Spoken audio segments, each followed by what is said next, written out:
গল্পে স্বল্পে তরুণে আপনাদের স্বাগত।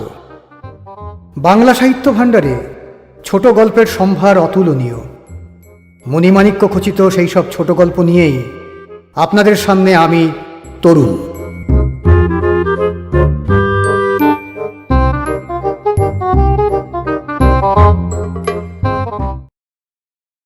আজকের গল্প অযাত্রা, রচনা শরদিন্দু বন্দ্যোপাধ্যায়।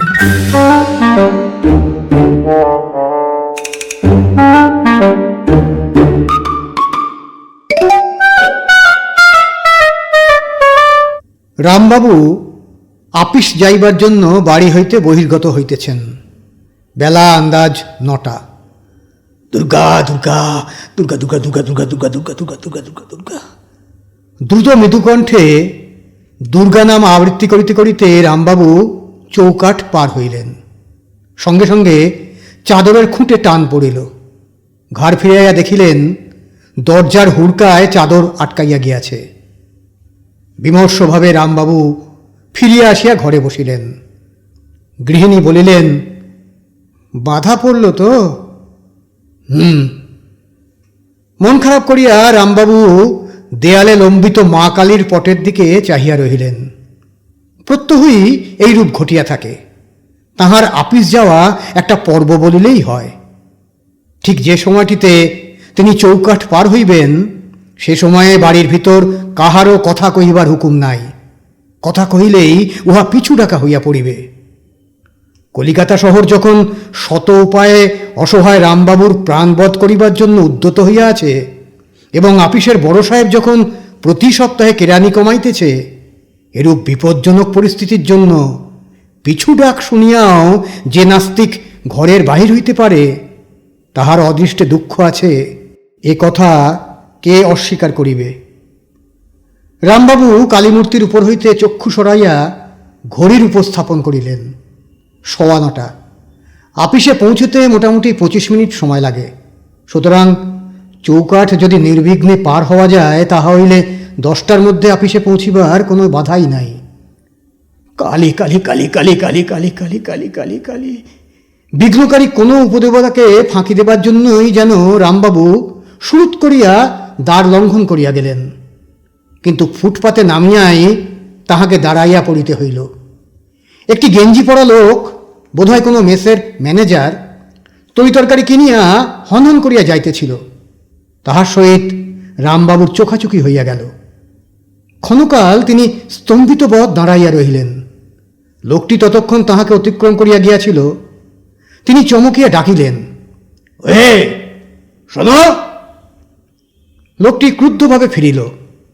দাঁত খিচাইয়া বলিল, কি চাই? রামবাবু তাহার দিকে এক পা অগ্রসর হইয়া গেলেন।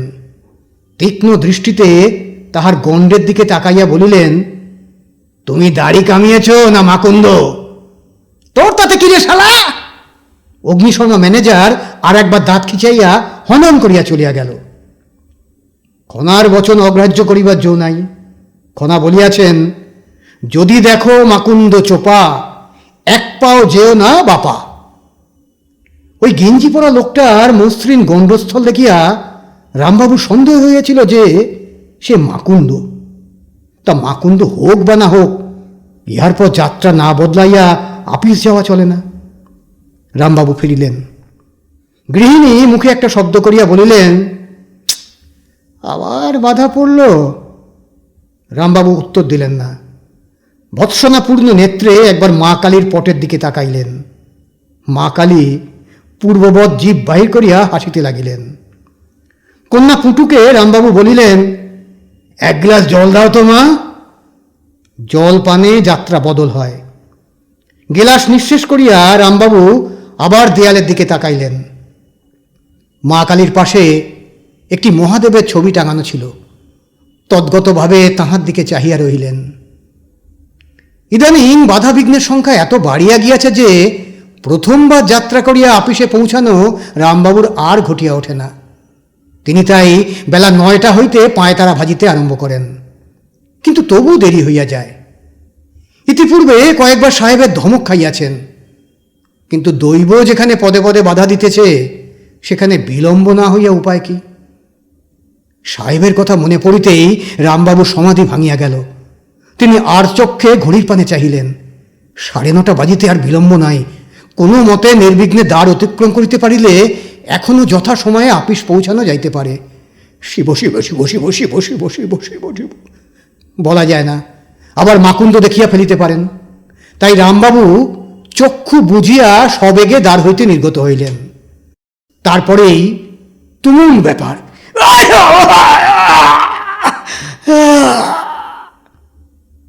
একটি অতিক্রান্ত যৌবনা স্থূলাঙ্গী ঝির সহিত রামবাবু সংঘর্ষ হইয়া গেল। হুলস্থুল কাণ্ড। রামবাবু ঝি, আলু, পটল, হাঁসের ডিম ফুটপাতে গড়াগড়ি যাইতে লাগিল। ক্ষণেক পরে ঝি উঠিয়া কোমরে হাত দিয়া তারস্বরে যে ভাষা প্রয়োগ করিতে লাগিল, তাহাতে রামবাবু দ্রুত উঠিয়া বাড়ির মধ্যে প্রবেশ করিলেন এবং সশব্দে হুড়কা লাগাইয়া দিলেন। কাপড় চোপড় ছাড়িয়া 33 কোটি দেবতার নাম জপ করিতে করিতে রামবাবু যখন অফিসে পৌঁছিলেন তখন বেলা 11:15। পৌঁছিয়াই শুনিলেন বড় সাহেব তলব করিয়াছেন। অষ্টমীর পাঁঠার মতো কাঁপিতে কাঁপিতে রামবাবু সাহেবের ঘরে গেলেন।